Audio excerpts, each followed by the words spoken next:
So let's talk about the epic history of Scotland. Seriously, it's a wild story. It's about how a bunch of different Celtic tribes who stared down Romans, Vikings, and some seriously powerful neighbors managed to build a nation. And then they spent the next few centuries trying to figure out their identity and their place in the world. Let's dive in.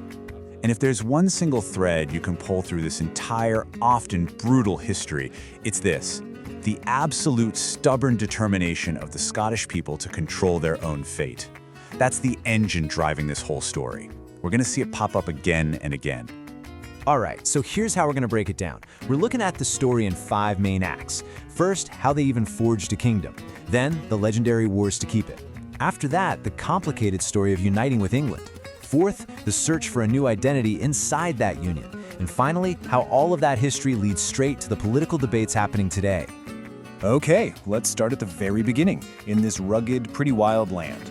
The challenge here was massive. I mean, how do you get all these scattered, different peoples to unite? Especially when you've got invaders breathing down your neck. For thousands of years, waves of different people called this place home. You had your hunter-gatherers, your first farmers, then the Romans show up. They tried to push north, but they could never quite conquer the fierce tribes they called the Caledonians. So when Rome eventually pulled back, all these different groups start to form, just in time for a brand new, terrifying threat to show up from the sea. So, with the Romans gone, the land kind of fractures. You've got 4 main groups all jostling for power. In the northeast are the Picts. They're the mysterious ones, famous for their amazing carved stones. Then you've got the Scoti, who were Gaelic speakers that came over from Ireland. The Anglo-Saxons were pushing up from the south, and you still had native Britons holding on in the southwest. For centuries, it was just constant conflict between them. But then, the Vikings arrived, and their raids, starting around 793 AD, changed the entire game. They were brutal, they sacked monasteries, terrorized villages, and even set up their own settlements. All of a sudden, those old rivalries between the Picts and the Scoti didn't seem quite as important as, just surviving. And it was this existential threat that actually created a nation. Faced with a common enemy, the Picts and the Scoti finally came together under a leader named Kenneth MacAlpine. His successors would go on to forge what was known as the Kingdom of Alba. And that, right there, is the foundation of modern Scotland. So building a unified kingdom is one thing, but holding on to it, that's a whole different ballgame. And the next huge challenge was going to come from that very powerful kingdom just to the south, England. The whole thing really kicked off during a succession crisis. The Scottish king died without a clear heir, so the nobles made a fateful decision. They asked King Edward I of England to step in and mediate. Big mistake. Edward saw his chance. He wasn't interested in just picking their king, he wanted to be their king's boss, their ultimate overlord. And this quote, which they say came from Edward after he put his guy, John Balliol, on the throne. Wow. It says it all, doesn't it? He saw Scotland as a puppet, not a partner. And that kind of humiliation, it was basically guaranteed to start a rebellion. And that rebellion gave us 2 of the most legendary figures in all of Scottish history. First, there was William Wallace, who led this incredible popular uprising. And after he was captured and, brutally executed, the fight was picked up by Robert the Bruce, a noble with his own claim to the throne. This year, you have to remember this year, it's everything.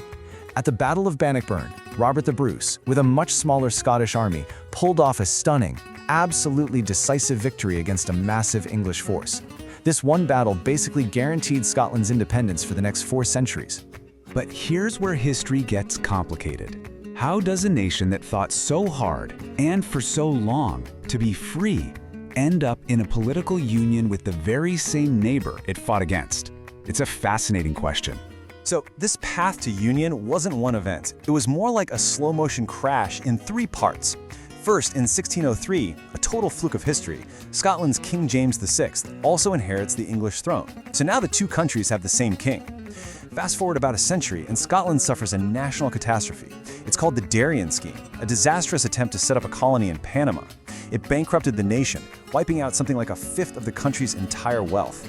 So with the country financially ruined and under a lot of political pressure, the Scottish Parliament narrowly voted to dissolve itself in 1707. And just like that, the Kingdom of Great Britain was born.